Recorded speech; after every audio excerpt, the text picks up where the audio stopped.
just amazing. When the first work was going on here, and I think a couple of these walls, I could watch this always every day there from my window. I said, if that's it tomorrow, I know it's going to be. Because I have been actively involved here, and the temple wasn't built for many, many years. So maybe we have come a little closer to harmony, to the light, and maybe there is more longing for the light.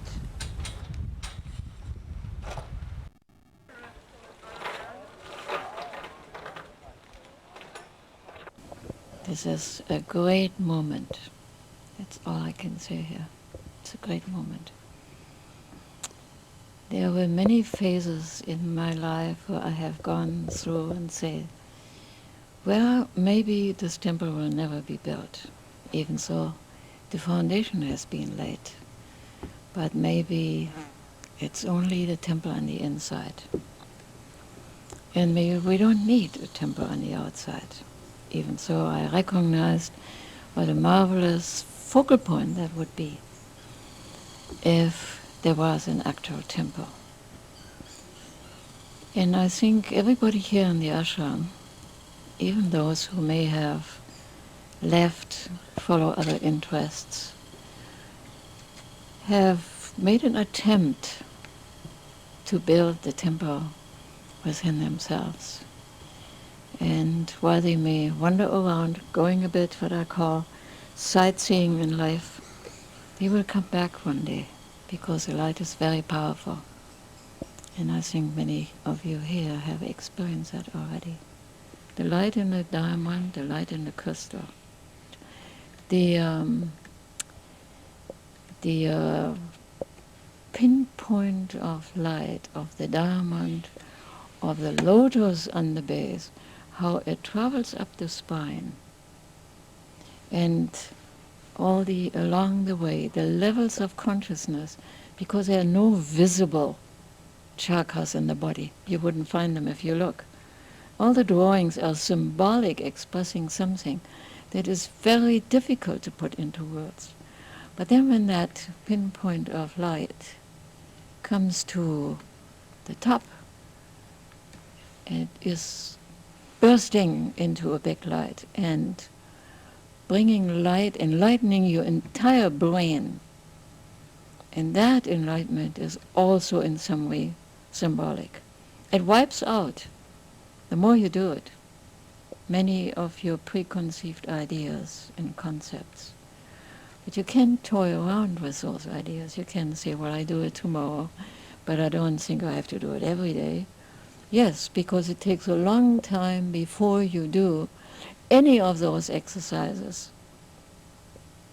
with full concentration. And I suggest to you to make a little test so that you know what I'm talking about. Take a prayer that you probably, being a Westerner in the Christian world, have grown up with, the Lord's Prayer. The Lord's Prayer has a little bit more words than the mantra. It's longer. So, and find out, can you say even the first line of the Lord's Prayer without any single intruding thought? I have tried. I had a big box of these big matches. Every time I had to start again. I had to store one on the floor. I was just amazed. The box pretty much came to an end. But you have to be ruthlessly honest. You can't just say, oh, I didn't really think this, or this thought passed just through. That's precisely it. How many thoughts pass through that we don't pay any attention? And then how many times do you have to do the light invocation being fully there? Probably many, many, countless times, because you have first to figure out how many points of intense attention are needed. And there is at least 8 major points. Have you ever become aware of that? And can you gather your scattering mind always back into the center of that diamond, of that light? Once you succeed in this, the Indian text says 3 minutes unbroken meditation. That means also unbroken concentration is a first stage of samadhi. There's 6 such. That means 6 times 3 minutes. How long does your concentration last? Try out if you can have 3 minutes unbroken concentration, and try the light invocation in that particular way.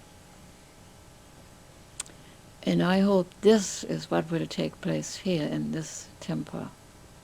There will be the light. Many great yogis, after they have started to meditate on the shape and form of Radha and Krishna, because it's easier for the scattering mind to focus itself on something. But as time goes on and the mind gets trained, that image will fluctuate in light. And finally, it's the light only. It's not the image, because the mind now has become strong enough to really focus, because you practiced to stay with single-pointed for 3 minutes.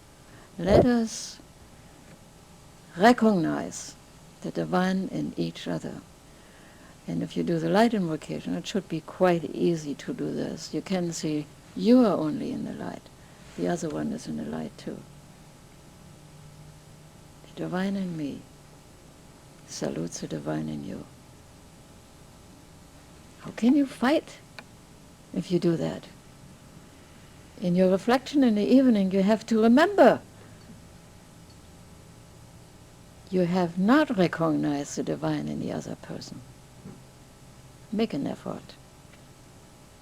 It's your greatest reward when you can see that all people the world over, whatever their name, their color, their race, their religion, without that divine in themselves, they will only struggle for power.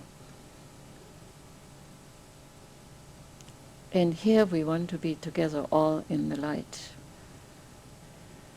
Accepting what is around you, accepting people, not on your terms, that you sometimes cannot even fulfill yourself, but the way they are, and putting them in the light and say, the divine in me salutes the divine in you. So the temple will be open as a temple of light for those who want to find the light in their own religion. Those of you who have been with me for a long, long time know I have never converted anybody, because it wouldn't make sense. And my own guru, being a Hindu, said to me, don't think you have to make Hindus out of anybody. I'm not even a Hindu myself. Take what they have, make the Catholic a better Catholic, the Jew a better Jew, and so you can go through the whole line of the many different religions. Take the material that is there. It takes many lifetimes to eliminate, and that's why some religions have been, at least in the early stages of their existence, being very militant. You know, you become this, what I tell you, or I kill you. That's no conviction. Under the threat of your life, you shall accept some unknown, ununderstandable divine essence. It's not possible. And anyone who is intelligent enough should recognize it. And there are some people who do. The divine in me salutes the divine in you. Over.